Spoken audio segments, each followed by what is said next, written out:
The Harvest, an immersive audiobook experience. Warning: the contents of this story are graphic, disturbing, and not appropriate for all readers and listeners. Your discretion is advised. The authors and media producers take no responsibility for the impact this has on your well-being. We strongly encourage you to all discretion before continuing. Published August 15, 2025. All copyrights reserved. Begin intercepted transmission. Anyone, if you can hear this, this is not a trap. They came without warning. Shadows over the light, a hum in the walls, the smell of something sharp and wrong. They take you alive. They prefer you alive. We do not speak their tongue. To them, we make only the noises of lesser beasts, unworthy of understanding. But we feel. We remember. We mourn. If your skies darken and the air begins to shake, hide. Run if you can. Bury your young where they cannot be found. They will strip your world bare. They will leave only silence and bones. If you can still see the sky, you have time to hide, to run, to escape. When they come, it will be fast. A shadow over your light, a hum in your walls, a smell in your air that doesn't belong. You won't understand at first. You'll fight. Then you'll learn that here, the fight only makes them hungrier. Remember this: when the hooks find you, they don't care what you were before. Here, you're just meat. The Harvest, a short story, sponsored by homuthbooks.com. The terrifying audio experience begins now. We were taken in the middle of the light cycle. The ground split open beneath us, not with an explosion, but with a sound, low, deep, and alive. Something vast moved under the soil, and before we could run, the air shimmered and bent around us. One moment, we were in the open fields. The next, the light was wrong. Colder, bluer. We were inside a place of walls too smooth to be stone, too perfect to be metal. No seams, no cracks, no doors we could see. The air carried a bitter tang, sharp enough to burn the nose, and a vibration that pressed against the skin. We didn't see them right away. The walls shifted, sliding apart in silent lines, and the first of the pale-skinned ones stepped through, covered head to toe in hard white shells, black glass where eyes should be. Hooks glinted in their hands, always hooks. They drove us down narrow halls with blows from their long sticks, crackling. Fire that stung the flesh and stole control from our muscles. The corridors twisted until we lost all sense of direction. And then we were here. Rows of narrow cells, blue light searing the eyes, the hum of unseen machines whispering in the bones. They fed us just enough to keep our bodies from failing. Not food we knew, paste without texture, bitter water from metal spouts. Those who refused to eat were taken away. None of them returned.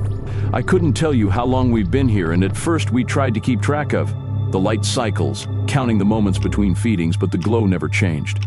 Time became a smear, days, weeks, or maybe only hours. What felt like days bled together without sky or shadow to mark them. Some stared at the floor, tracing the same crack or scratch for hours, as if memorizing it might keep them tethered to themselves. Others paced in tight circles until their legs shook, then collapsed in the same corner they'd woken in. We learned quickly that the watchers spoke in tones not understood. They made little sound except the hiss of their breath through their coverings and the scrape of their boots on metal. You could scream in their faces and they wouldn't flinch. You could beg, bargain, curse. They would only tilt their heads, as if you were an insect making curious noise. Then the cages we were kept in always had a sound coming from everywhere. The hum, not loud, just enough that it never leaves and stays trapped with you, bouncing in your skull, until you can't tell if it's inside your head or outside it. And the light too bright, a cold blue light that stabs the eyes until everything looks sick and wrong. No shadows to hide in, and no night to rest in. Finally, the smell is worse. Sharp, bitter. It tastes like metal in your mouth and it stays there. You swallow it and plug your nostrils, but it never goes away. The smell of something sweet, something cooked. But worst, hell starts as soon as you arrive, when they burn a number into your skin. I still remember the sound, the iron pressed to skin, the wet hiss, the choking smell of my own flesh cooking under me. The little ones screamed until their throats shredded. The old ones didn't. They just watched, like they already knew there was no end to it. We press ourselves together in the night that isn't night. My arm over hers, her arm over his. We trade slow, steady beats, our thoughts touching in the quiet, but sometimes we still whisper aloud in our tongue. The sounds are useless to them, but to us, they carry warmth, memory, and comfort. Sometimes someone even sings, soft, trembling, a habit from the old days when we believed voice alone could keep the dark away. The watchers hate it, and when the door opens, the singing dies like breath snuffed in winter air. The door always opens the same way, sudden, hard. The air from the corridor comes in heavy and hot, smelling faintly of blood gone sweet. They come covered head to foot in pale, hard skins, black glass over the eyes, hooks in their hands, always hooks. They slide them under you, around your chest, your neck, and pull until your body moves whether it wants to or not. Fight, and the long sticks bite you with fire, cracking against muscle, making your limbs betray you.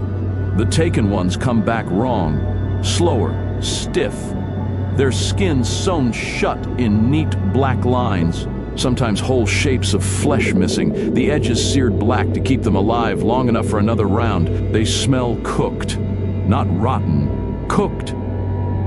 Some don't come back at all. The old ones try to hide the small ones when the poles arrive, folding their long arms over them, curling their bodies tight. It never works.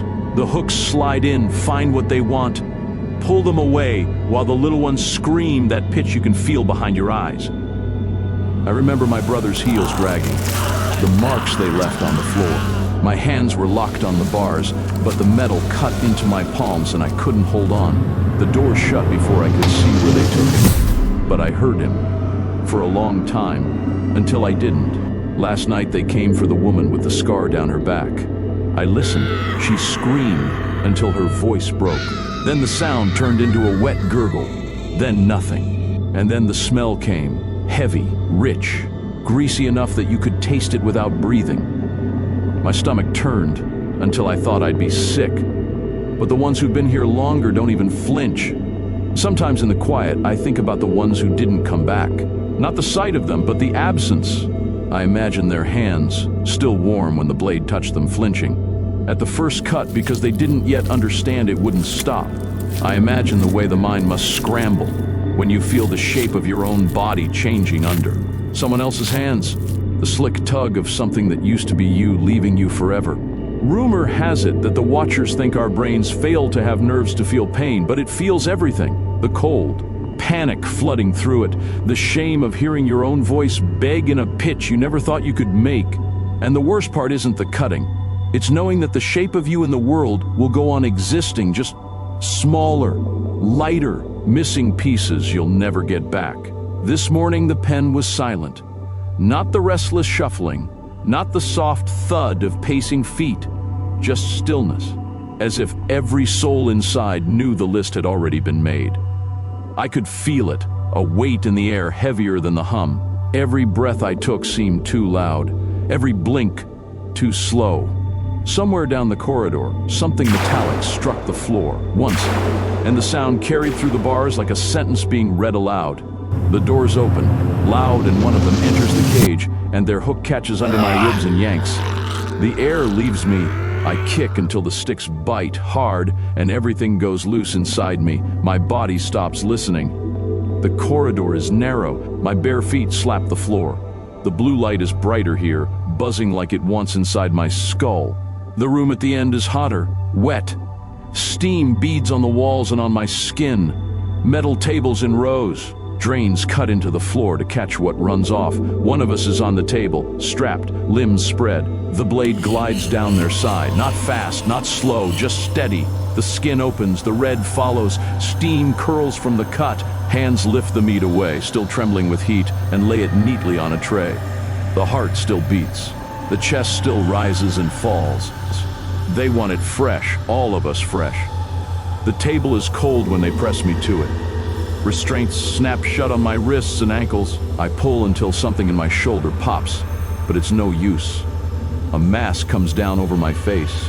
The air it gives me is wrong, thick and sweet, keeping my eyes wide, my mind clear, my body helpless.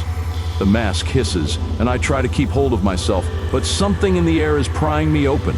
I feel my body on the table, the restraints digging, the cold metal under my spine, but at the same time, I'm somewhere else. I'm standing over me. I'm holding the blade. I'm watching the skin part, seeing the way the fibers pull before they snap, smelling the steam as it lifts. I should be screaming, but the thought slides away. My tongue tastes meat, warm, salted, tender, and for one sick, collapsing moment, I don't know if it's theirs or mine. Our elders spoke of the invaders' home as if it were a warning. They said this was not the first time these hands had learned the work of killing. On their own world, they kept great herds of soft-eyed beasts they called cows, flocks, of feathered things they called chickens, and silver-scaled swimmers they called fish. They penned them, broke their bodies, slit their throats so the life spilled out in rivers. They hung them on hooks, their mouths still open, their eyes still clear until the last warmth left them. They boiled them, roasted them, tore them apart with teeth and steel. Back then, they claimed it was different. Those creatures could not speak, could not beg. Here, they can't hear us. They don't understand us. And for them, nothing has changed. We are what they call animals. Lying there, the air thick in my lungs, I think of the faces I will never see again. My brother's eyes, the woman with the scar, the little ones hidden under trembling arms. I think of how all of us once believed this was something alien, unknowable, and maybe even tales of fiction. And now, as the blade hovers, I realize the horrors our ancestors talked about are not stories, but warnings. I can see them leaning over me now, their pale hands, the smooth, hard skins, the black glass over their eyes, and behind the glass, a face from the old stories, pale, round-eyed, small-mouthed. The ones who came from the sky, the ones who built the cages, the ones who cut us, drain us, roast us, eat us, the ones you call human. We do not look like them. We cannot speak like them. They hear only the sounds we make. Grunts, they say, like the cows and monkeys they once slaughtered on their own world. But we feel, we love, we mourn. We are purple-skinned, brown-furred, and though we lack what they call intelligence, we speak in ways they cannot hear, through the silent pulse of telepathic beats that carry thought without sound. If you are hearing this, anyone from Planto B or any nearby star, help us. But save yourselves first. They will strip your world bare. They will eat your children. They will harvest your... Transmission end.